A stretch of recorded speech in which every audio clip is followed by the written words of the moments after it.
हमने बहुत कुछ सहा है। हमारे मतलब भाई लोग को शहीद किया गया, बिठाते थे, उनको पैसे देते थे, फंडिंग होती थी, उनको बताया जाता था भाई जन्नत में जाना है आपने। जब हम लोग झंडे निकालते थे, तिरंगा निकालते थे, कुछ लोग ऐसे थूकते थे। जो घर से वो वोट निकलने के लिए डालते वो इनके बंदे होते थे, जो नहीं निकलते थे ना वो डरे हुए थे, वो हिंदुस्तानी थे। नमस्कार, आप देख रहे हैं शाइनिंग इंडिया। मैं अक्सर जितेंद्र शुक्ला। फिलहाल हम कश्मीर में हैं और कश्मीर किस तरीके से बदल रहा है ये समझने का प्रयास करें, क्योंकि ये अगस्त का महीना है और अगस्त का ही वो दिन था और वो महीना था जिस समय धारा 370 हटाई गई और आज करीब करीब धारा 370 को हटे 5 साल हो चुके हैं।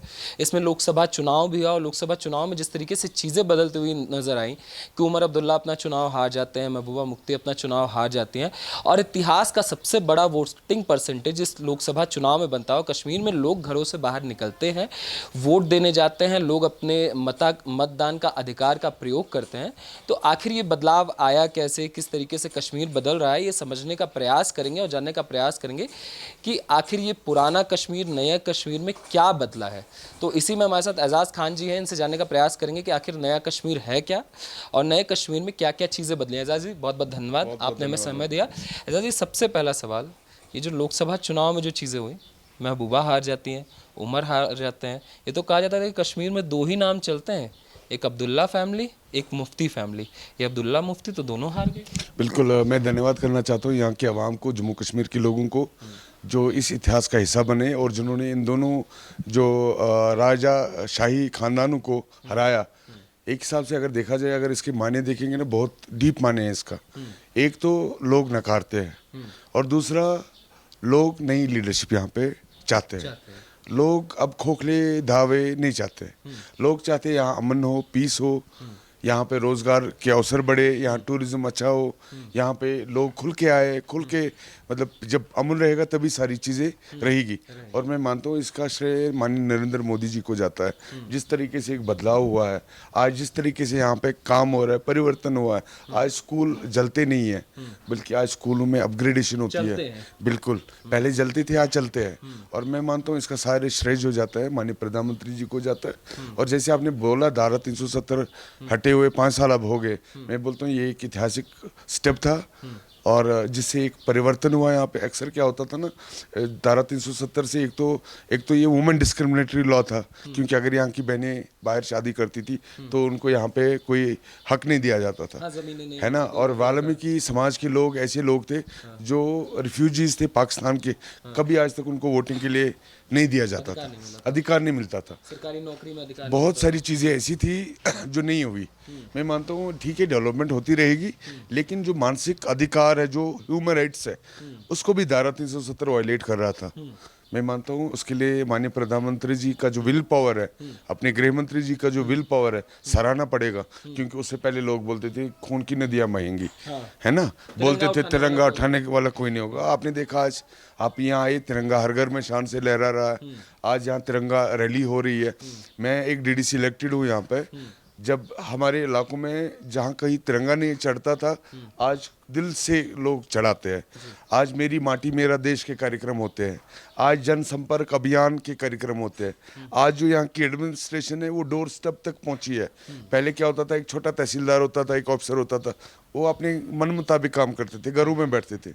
लेकिन 370 हटने के बाद उनको ऐसा लगा नहीं, हमें भी अकाउंटेबिलिटी है। आज बायोमेट्रिक है यहाँ पे। आज अटेंडेंस सुबह 10 बजे आप जाओगे तभी आप अटेंडेंस होगी, नहीं तो आपका एब्सेंटी होगी। पहले कहाँ ऐसा होता था, पहले तो इन्होंने ऐसे लोग लगाए हुए थे जो घरों में ही बैठते थे। और आज जो गंद मचा हुआ है, जो गंद मचा हुआ था यहाँ पे, जिसको साफ करने में कई समय लगा, अभी भी पूरा साफ नहीं हुआ, अभी भी कुछ टाइम लगेगा। आज मैं बोलता हूँ टेररिज्म ओवरऑल फिनिश हो गया। पहले हड़तालें जाती थी, कॉल आता था, कैलेंडर निकलते थे, जैसे स्कूल में पर्चे जैसे एग्जामिनेशन के लिए निकलता है कैलेंडर, वैसे कैलेंडर निकलता। कहाँ है वो कैलेंडर सब। मैं बोलता हूँ ये माननीय प्रधानमंत्री जी का इसका बिल्कुल दुआएं लगेगी यहाँ के कश्मीर के लोगों की, क्योंकि उन्होंने एक बदलाव चाहा। देखो, हम इस्लाम को मानने वाले लोग हैं। इस्लाम में हमें ये बोला जाता है कि भाई वर्ल्ड एक है। जब वर्ल्ड एक है तो फिर लड़ाई किस चीज़ की, जब जब ज़मीन एक है, अपना देश है, मोहब्बत करना अपने देश से आधा ईमान है। भाई हम ईमानदार लोग हैं तो अभी वो उमर ने यही बयान दिया, अभी जो आर्मी के ऊपर जो हमले हुए उनसे रिएक्शन मांगा गया, तो उमर अब्दुल्ला बोलते हैं कि ये तो आए थे, इन्होंने कहा था कि धारा 370 के बाद हमले नहीं होंगे, हटने के बाद कुछ नहीं होगा। वो कह रहे हैं क्या बदला धारा 370? देखिए, इन्होंने हटा के क्या किया? मैं बोलता हूँ जो इंटरनल मैकेनिज्म था टेररिज्म का, उसको विनाश कर दिया। जो इंटरनल टेररिज्म मैकेनिज्म था, जो अंदर वाइट कॉलर टेररिज्म था, आज आप देखो, आज भी 5 लोगों को आउट कर दिया। किनको? पुलिस वालों को। किनको? ऑफिसर्स को। ये भी टेररिज्म में कहीं ना कहीं इन्वॉल्व थे। आप खुद समझ सकते हो कितनी डीप रूटेड एक कंस्पिरेसी हो रही थी जम्मू कश्मीर के लोगों के लिए। हम अपने ही लोग खंजर भोगते रहे और हम इल्जाम किसी और पे लगाते गए। मैं ये मानता हूँ, देखिए आज जम्मू कश्मीर में बदलाव, कह रहे हैं कि आतंकवाद में कहीं ना कहीं सिस्टम भी मिला हुआ था। बिल्कुल सिस्टम भी मिला हुआ था और उसमें पॉलिटिकल पार्टीज का भी बहुत बड़ा हाथ था।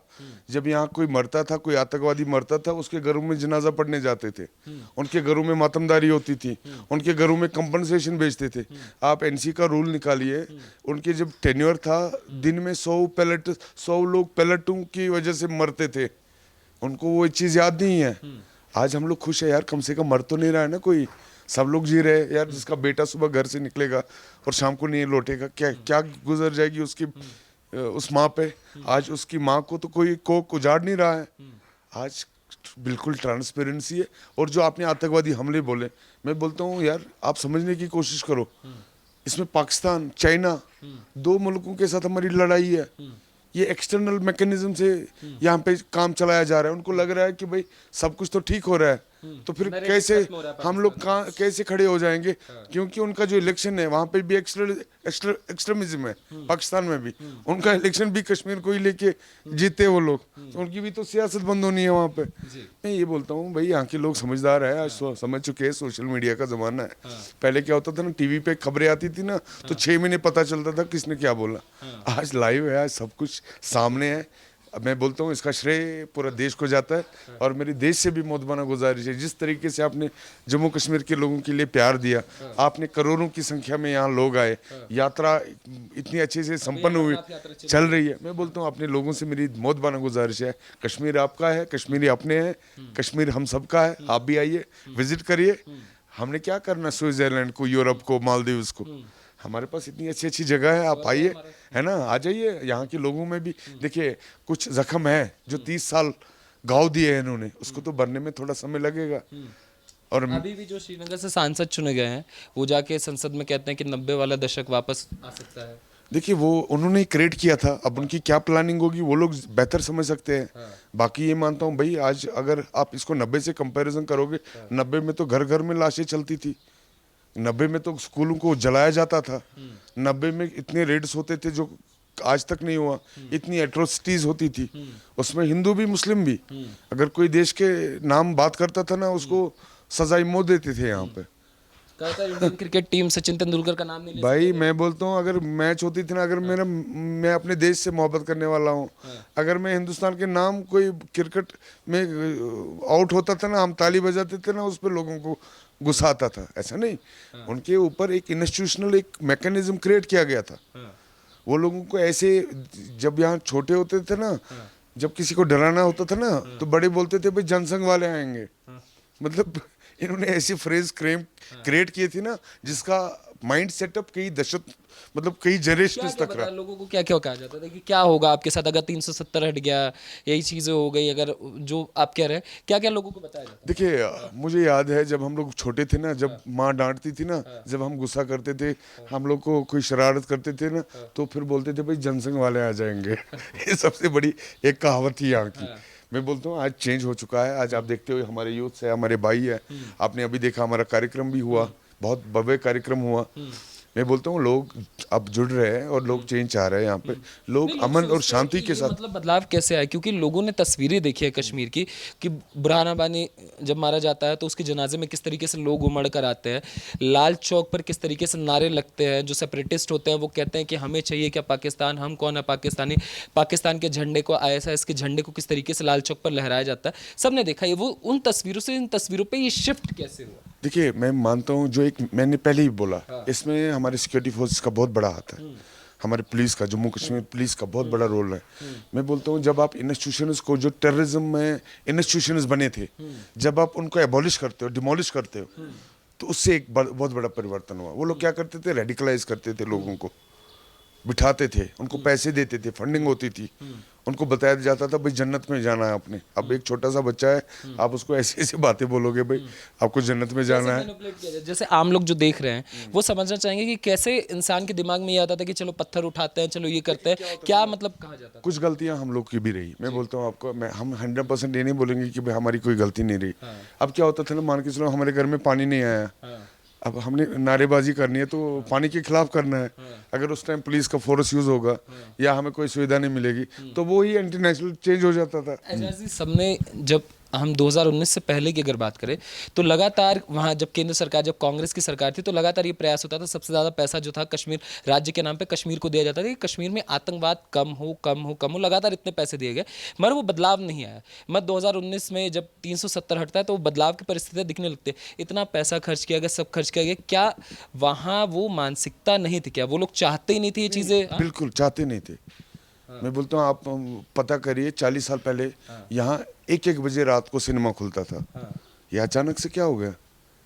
मैं बोलता हूँ अपने भी कुछ मिले हुए थे इसमें, इसमें मतलब हमारे पॉलिटिकल लीडर्स भी मिले हुए थे। और आम कश्मीरी को ये लग रहा था कि जब उनको सब्ज़ बाग दिखाए जा रहे थे तो वो भी बह जाते थे उसी में। लेकिन आज मैंने बोला आपको, सोशल मीडिया है, ऑनलाइन ज़माना है, एजुकेशन बढ़ रही है, यहाँ पे लोग समझदार हैं, लोग समझ चुके हैं कि भाई इंडिया एक वर्ल्ड की एक बहुत बड़ी एक ग्लोबल पावर के रूप में आ रही है। इन्होंने 30 साल हमें क्या किया, यहाँ के जो मरगुजार है उनको ही बरा, इन्होंने कॉलेज को तो नहीं लाया, इन्होंने मेडिकल कॉलेज को तो नहीं लाया। मैं मानता हूँ, आप देखो अभी जो मुहर्रम पोजीशन है 35 साल के बाद दूसरी बारी निकली। मैं वही बोल रहा हूँ ना भाई, इनके इंटेंशन सही नहीं थे। जो पिछली सरकारें थी ब्लैकमेलर्स थे, ये ब्लैकमेल करते थे अपने देश को कि भैया हम अगर नहीं रहेंगे आपको कोई उठाएगा नहीं। वो हमने प्रूव कर दिया ना महबूबा को, जो वो बोलती थी तिरंगा उठाने के लिए कोई नहीं होगा, आज लाखों में तिरंगा निकलता है ना। आज आप देखो 15 अगस्त को आ रहे हैं ना, अब हर लाल चौक में देखना, हर गांव में देखना, हर जगह तिरंगा खड़ा होगा। शान से हम लोग अपना देशभक्त लोग हैं, शान से रहने वाले लोग हैं। लेकिन यही है कि भाई अपने देश को भी अपने लोगों को सपोर्ट करना चाहिए। मगर क्या यही चीज़ सबसे बड़ी है कि नेशनल कॉन्फ्रेंस और कांग्रेस का गठबंधन था इस लोकसभा चुनाव में, और कहीं ना कहीं बैकग्राउंड से कहा जा रहा था कि 370 अगर हम आते हैं सत्ता में, केंद्र में आते हैं तो 370 को हम वापसी लेकर आएंगे। तो क्या लोगों ने जवाब दिया कि हमें 370 की आवश्यकता अब नहीं है? देखिए मुझे एक चीज़ बोलो यार, वर्ल्ड एक ग्लोबल विलेज है, सब हार गए। हम किस एंगल में लेके जा रहे हैं यार? कश्मीरी आज दिल्ली में मकान ले सकता है, बॉम्बे में जाता है, हमारे बिजनेस में यूके में है, लंदन में है, वहाँ पे हम लोग प्रॉपर्टी यार, किसको क्या मर्जी यार। अगर यहाँ अच्छी फैक्ट्रीज आएगी, ये जो शर्ट है अगर मुझे दिल्ली से लाना है 400 की, अगर यहाँ बन जाएगी मुझे 200 की पड़ेगी, है ना। मैं बोलता हूँ यहाँ के लोग अब समझ चुके हैं, और लोग जिस तरीके से, देखिए एक जो माइंड सेटअप बना था यहाँ पे आतंकवाद का, अलगाववाद का, वो अब धीरे धीरे चेंज हो रहा है। थोड़ा सा समय और लगेगा, लेकिन हमें पूरा विश्वास है अपने माननीय प्रधानमंत्री जी पे। और ये जो कांग्रेस की नीतियाँ हैं, उसको बैक बाइटिंग अपने देश को ना, बैक स्टैबिंग जिसको बोलेंगे, इन्होंने हमेशा बैक स्टैब किया है हमारे देश को। पर ये लोग क्यों नहीं चाहते थे? उमर तो यहीं के हैं, कश्मीर के हैं, आप लोग उनके भाई बहन हैं, एक तरीके से कहा जाए, महबूबा तो यहीं की हैं, तो वो लोग क्यों नहीं चाहते थे कि कश्मीर आगे बढ़े, कश्मीर का युवक आगे बढ़े? उनके हाथ में वो लोग पत्थर पकड़ा कर क्यों सड़कों पर दौड़ाते थे? मुझे ये उनके लिए एक इंडस्ट्री बनी थी, एक बिजनेस बना था उनके लिए। मुझे एक चीज़ बोलो, जब धारा 370 हटा तब जाके हमारे बहुत सारे राइट टू एजुकेशन, हमारे forest rights act, central agencies का, ये लोग कहाँ आने देते इनको? सेंट्रल एजेंसीज आती पहले यहाँ असेंबली को पूछना पड़ता था कि यहाँ किसको आना है। यहाँ कोई कानून होता था पूरे देश में, यहाँ की असेंबली को फिर से पारित करना पड़ता था। ये लोग कहाँ चाहते भाई? इनको जो अपने टेलर मेड, टेलर वो ना, टेलर स्टाइल में, जो टेलर कटिंग के हिसाब से ये लोग जो चाहेंगे उस हिसाब से चलना चाहिए। एक तरीके से कहा जाए कि यहाँ के राजा रानी थे, हमारे नियम चलते थे, हम जैसा चाहेंगे वैसा प्रजा चलेगा। हाँ बिल्कुल, अगर उन्होंने इतने करप्शन की, इतना सारा करप्शन हुआ, आज भी उनके कोर्ट में केस चल रहा है, और आने वाले समय में देखोगे उनको सजा भी मिल जाएगी उस चीज़ की। पहले कहाँ होता था? पहले तो सारी चीज़ें दबती थी। पहले यहाँ बोगस देखो ना, राशन कार्ड तो लाखों में बोगस निकले। जो सेंट्रल गवर्नमेंट की स्कीमें आती थी कहाँ ऑनलाइन होने देते थे, ये तो बोलते थे ऑफलाइन ही रखो, क्योंकि इसमें क्या होता है ना, मैनिपुलेशन में बहुत अच्छा एक रास्ता बना हुआ था उनके लिए। पता है, जैसे आप देखिए, आपने वो दौर देखा है जो आतंकवाद जिसकी हम चर्चाएं सुनते हैं, तो क्या मतलब स्थिति है जब हम सुनते हैं 6-6 महीने चीज़ें बंद रहती थी, तो आम आदमी जो है वो किस तरीके से सरवाइव करता था, क्या कंडीशन रहा करती थी? देखिए मैं ये मानता हूँ, मतलब वो बुरे दिन थे, अल्लाह ताला उनको फिर से ना दोहराएं कभी ज़िंदगी में, हमें कोई या हमारी जो आने वाली जनरेशन वो देखना ना पड़े। हमने बहुत कुछ सहा है, हमारे मतलब 22 लोग को शहीद किया गया, पता ही नहीं किसने किया, कैसे हुआ, मतलब मर गया। मतलब ऐसी हज़ारों घटनाएं हैं। हमें पता है जब हम स्कूल में जाते थे ना, ऐसे AK-47 ऐसे लेके चलते थे लोग, जैसे कि कोई वो चाकू, अरे आतंकवादी के लोकल भी सारे लोग, क्योंकि इतना सप्लाई होता था यहाँ पे। मैं बोलता हूँ अब वो टाइम नहीं है, लोग भी चेंज हो चुके हैं। अगर आपको पता होगा जो हमारे फारूक अब्दुल्ला साहब है, उसकी बड़ी तस्वीरें हैं JKLF के मेंबर्स के साथ, और बताया ही जाता है, मैं नहीं बोलता हूँ, एलिगेशन नहीं है, बट मैंने भी सुना है कि भाई वो JKLF के फाउंडर मेंबर है।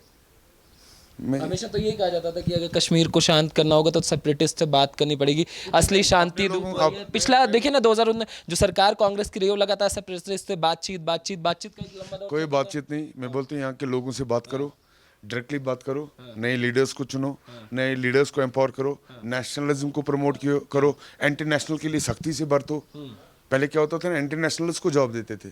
ये बहुत बुरी घटना है। 10,000 SPOs लगे यहाँ पे, किनको? जो पत्थरबाजी करते थे ना उन्हीं को SPO लगाया, और जो राष्ट्रवादी करते थे ना, भारत माता की जय करते थे, उनके लिए तो अभी तक कुछ नहीं हुआ। उनके लिए भी करो यार, जब 10,000 आपने इंटरनेशनल लोगों को भर्ती कर दी।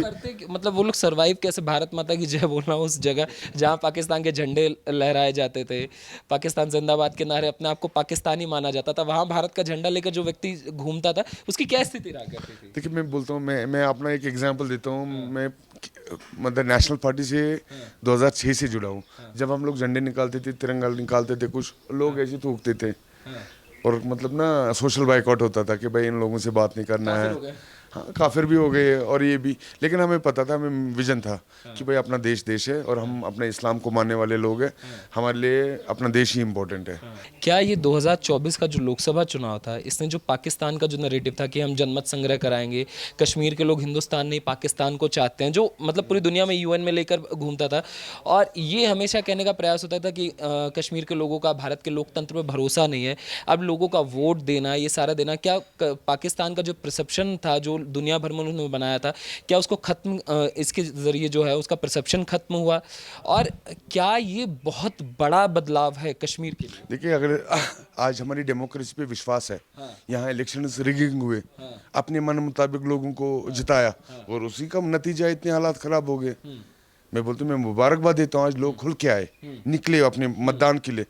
पहले तो इनको डेमोक्रेसी पे विश्वास नहीं होता था, आज डेमोक्रेटिक सिस्टम पे विश्वास है, आज मतदान पे विश्वास है, आज वो चाहते हैं अपने लोगों को खड़ा करना, चाहे कोई भी जीत के आए, लेकिन अपने मतदान तो दिया इन्होंने, और ये चेंज है। और ये जो पाकिस्तान की ये जो प्रोपेगेंडा यार 1950 में स्लेट, वहाँ तो उस टाइम अगर लिखने के लिए होता था ना, वो कलम भी नहीं मिलती थी। आज हम लोग लैपटॉप कंप्यूटर्स। लोगों को डराने का प्रयास, देखिए इलेक्शन से ठीक पहले गोलीबाजी हुई, कुछ लोग मरे, इलेक्शन के जिस दिन प्रधानमंत्री ने शपथ लिया उस दिन देखिए किस तरीके की घटनाएं हुई, और लगातार हो रही है। और क्योंकि असेंबली इलेक्शन आ रहे हैं, तो क्या पाकिस्तान डरा हुआ है कि अगर कश्मीर में असेंबली इलेक्शन हो गई और चीज़ें उस तरीके से नहीं हुई तो उस चीज़ का भय है क्या पाकिस्तान को और यहाँ के हुक्मरान को जो पहले रह चुके हैं? देखिए मैं बोलता हूँ, पाकिस्तान एक आज की डेट में अगर देखा जाए वर्ल्ड लेवल पे हम लोग जब देखेंगे, वो एक सबसे बिखरी हुई कंट्री है। वो लोग यार अपनी कंट्री पे ध्यान दे यार, क्या ये लोग कर रहे हैं? वहाँ पे रोजगार नहीं, आपको आटा 400 रुपये किलो जाता है, आपके प्याज 1,000 रुपये किलो गए, आपका पेट्रोल 800-1,000 रुपये में लीटर जाता है। यार हमारे यहाँ बहुत शांति है, मजे से हम लोग जी रहे हैं, हमें मजे में जीने दो। कहीं ना कहीं भय है असेंबली इलेक्शन से, जो है अब डरे हुए हैं कि कहीं विधानसभा इलेक्शन हो गया तो फिर मामला खराब हो। मैं बोलता हूँ, अगर पाकिस्तान फिर से कोशिश यहाँ पे उंगली करने की कोशिश करेगा ना, वो टूटना है उन्होंने। मैं बोलता हूँ इतना वो डिसाइसिव सरकार नहीं है, ऑफेंसिव सरकार है, उनको समझने की जरूरत है। आज मोदी जी बैठे, हमारे माननीय अमित शाह जी बैठे, आज आप एक सिपाही को मारोगे ना, 4 हम मारेंगे। नाम क्या है आपका? मुजम्मिल। मुजम्मिल, आपसे अगर मैं समझना चाहूँ, ये जो 5 साल 370 को खत्म हुआ है, किस तरीके का बदलाव आपने देखा है? पहले का कश्मीर और आज का कश्मीर, क्या फ़र्क दिखता है आपको एज ए यूथ? सबसे पहले मैं आपको धन्यवाद करना चाहता हूँ। अस्सलाम वालेकुम, आदाब, सत श्री अकाल। तो मैं कहना चाहता हूँ 2019 के बाद आपके चैनल के माध्यम से पूरे हिंदुस्तान को बताना चाहता हूँ कि क्या बदलाव आया। बदलाव ये है कि 2019 से पहले या 2014 से पहले अगर हम बात करें, हर रोज़ मारामारी होती थी, घर घर मारामारी होती थी। सुबह बच्चा कॉलेज निकलता था, उधर से बेचारा मर के आता था, गोली खा के आता था। सुबह बच्चा स्कूल निकलता था, उधर से पैलेट खा के आता था। सुबह बच्चा दूध निकलने के लिए उधर से वापस नहीं आता था। हर एक माँ बाप पे मतलब बहुत जुल्म हुआ है, हर एक घर पे जुल्म हुआ है कश्मीर में। इनकी वजह, इनकी जड़ जो है नेशनल कॉन्फ्रेंस है, PDP है। पहले शेख साहब आए, उसके बाद उमर फारूक साहब आए, उसके बाद उमर साहब, उसके बाद देखिए अब मुफ्ती साहब, उसके बाद उसकी बेटी महबूबा जी, उसके बाद अब इल्तिजा जी। इन्होंने यहाँ पे खानदानी राज जो है ना, ये ख़त्म करना है। ये बिल्कुल ख़त्म हो गया है, बस 90 हार गए दोनों के। हाँ बिल्कुल बिल्कुल 10% रह गए हैं। वो भी अब कुछ गिने चुने लोग हैं जो इनके लोग हैं, तो वो भी इंशाल्लाह ताला ख़त्म होने वाले हैं। क्योंकि यहाँ पे अब बदलाव आने वाला है, पूरा बदलाव होगा कश्मीर में, कश्मीर घाटी में पूरा बदलाव होगा इंशाल्लाह ताला। 2019 के बाद एक परिंदे की भी मौत नहीं हुई है, अल्लाह की फजल से एक परिंदे की भी मौत नहीं हुई। हम इस वजह से आपके चैनल के माध्यम से मोदी जी, मगर ये लोग तो अपने आप को कश्मीर की आवाज़ बताते थे, उमर मुफ्ती ये सब तो बोलते थे कि हम ही कश्मीर की असली आवाज़ है, हम ही चाहते हैं कश्मीर। अच्छा मुझे बताइए आप भैया, पैलेट गन किसने लाए यहाँ पे? मोदी सरकार ने लाए। पैलेट गन किसने लाए? इन्होंने लाया ना, नेशनल कॉन्फ्रेंस ने लाया, PDP ने लाया। टास्क फोर्स किसने लाया? इन्होंने लाया। जो हमारे कब्रिस्तान भरे हुए इस टाइम, जो छोटे छोटे जवान गए वहाँ पे, किसने मारे? इन्होंने मारे। जो अभी मतलब हज़ारों में बच्चे जिनको आंखों की रोशनी चली गई है, छोटे छोटे बच्चे यार, 4 साल के बच्चे, 5 साल के बच्चे, किन्होंने किया? इन्होंने किया, हमने थोड़ी किया। मेरे ऊपर इन्होंने FIR ठोक दिया यार। 307 का स्टोन पेल्टिंग का FIR है मेरे ऊपर भी। मैं कहता हूँ अल्लाह की कसम, कभी हमने पथराबाज किया नहीं। हम हिंदुस्तानी थे, हिंदुस्तानी है, हिंदुस्तानी रहेंगे, इसमें कोई शक की बात नहीं है। हमें अगर अपने देश के लिए गोली खाने पड़ी, हम हाजिर हैं। चाहते थे कि मतलब टेररिज्म कभी कश्मीर से खत्म हो, कश्मीर में उस तरह कश्मीर का युवा भी आगे बढ़े, पढ़े लिखे, पत्थरबाजी से। देखिए ये इसलिए नहीं चाहते थे। 6-6 महीने 7-7 महीने कश्मीर तो बंद ही रहता था। इनकी सत्ता तो हाथ में रहती थी, इनको कुर्सी चाहिए थे और कुछ नहीं। बस क्योंकि जो घर से भाड़ में जाए उनको कोई। बिल्कुल, हाँ, जो घर से वोट निकलने के लिए डालते वो इनके बंदे होते थे। जो नहीं निकलते थे ना, वो डरे हुए थे, वो हिंदुस्तानी थे, वो पूरे देशभक्त थे। वो डरे हुए थे कि अगर हम जाए अपोजिशन पार्टी को वोट करें, उनके ऊपर FIR जाते थे, उनके ऊपर बहुत जुल्म किया मतलब जाता आप था। कह रहे हैं कि लोग वोट, उनके अंदर डर भरा गया था कि वोट देने मत जाओ, वरना ये स्थिति तुम्हारे साथ ऐसा होगा वैसा होगा। और जो वोट देने जाते थे वो इन्हीं के आदमी, बिल्कुल सही बात है। मैं फिर से, कुछ ही वोटों से नेता बने। हाँ, मैं फिर से एक बार आपको कहना चाहता हूँ, आप 2019 के पहले 2014 में 12 में जो इलेक्शन हुए, उसकी मतलब रिकॉर्ड चेक करें, और जो अभी हुआ है इलेक्शन, हाँ लोकसभा इलेक्शन जो है, इसकी 90% लोग घर से बाहर निकले और अपना फंडामेंटल राइट जो होता है, जो अपना हक होता है, वो उन्होंने कबूल किया वोट डाल के। डर खत्म हुआ। डर बिल्कुल खत्म हुआ है, किसी घर में डर नहीं है अब, हर घर में तिरंगा है। क्या नाम है आपका? इधर है जी। जी मेरा नाम आसिम है। आसिम, आसिम, अगर मैं आपसे पूछूं बदलाव की, जैसे ये कह रहे हैं कि बहुत चीज़ें बदली, मैं आपसे पूछूं 5 साल करीब करीब हो चुका है 370 को हटे हुए, आपने किस तरीके से कश्मीर को बदलते हुए देखा? 2014 की अगर बात करें, भारतीय जनता पार्टी तब से पावर्स में है। उससे पहले नेशनल कॉन्फ्रेंस, PDP, ये 2 पॉलिटिकल पार्टीज़ थी। एक तो स्टोन पेल्टिंग जो होती थी यहाँ, टेररिज्म एक्टिविटी जो थी यहाँ, स्पेशल टास्क फोर्स जो लाया गया वो मुफ्ती सईद ने लाया यहाँ, ठीक है। हमारी बहनों की अजमतें लूटी गई, उसमें फर्स्ट आसिया नीलोफर स्पेन की जो है वो नेशनल कॉन्फ्रेंस ने करवाया। और फारूक अब्दुल्ला जी अभी भी कह रहे हैं पाकिस्तान से बात कीजिए, हमें पाकिस्तान के साथ क्या करें। महबूबा भी कह रही है। वहीद पारा की बात करें, टेरर फंडिंग में वो भी बंद थे। वो क्या बात करेंगे। इनको तब लोग ज़रूरत पड़ते थे जब वोटिंग होती थी, एक दिन के लोग ज़रूरत होते थे बस। उसके बाद इनको लोगों के साथ कोई काम नहीं था। ये पब्लिक को यूज़ करना चाहते हैं बस, कि वोटिंग के लिए यूज़ करो, उसके बाद हाँ, वोट निकले तो बस लोग बाढ़ में जाए। नेशनल कॉन्फ्रेंस PDP का यही है सब। अब PDP की जो प्रेसिडेंट है महबूबा मुफ्ती, अब तो उसने अपनी बेटी को इल्तिजा मुफ्ती को मीडिया एडवाइज़र बना है। वो किसी काम की नहीं है मीडिया एडवाइज़र, किसी काम वो उस। मैं अगर बात करूँ सरकारी सुविधा की, अगर बात करूँ 370 हटने से पहले किस तरीके की सरकारी सुविधा लोगों को मिलती थी? तो कैलेंडर्स निकलते थे, हुर्रियत पार्टी टॉप पे थी। ये हुर्रियत पार्टी के साथ भी बात करते थे, मिले हुए थे सब, एक जैसे थे। तो कहा जाता था हुर्रियत ही है जो असली आवाज़ है कश्मीर की, कश्मीर में शांति चाहिए तो हुर्रियत से बात करना बहुत ज़रूरी है। फारूक अब्दुल्ला खुद JKLF के खुद है, वो तो उनके है ना।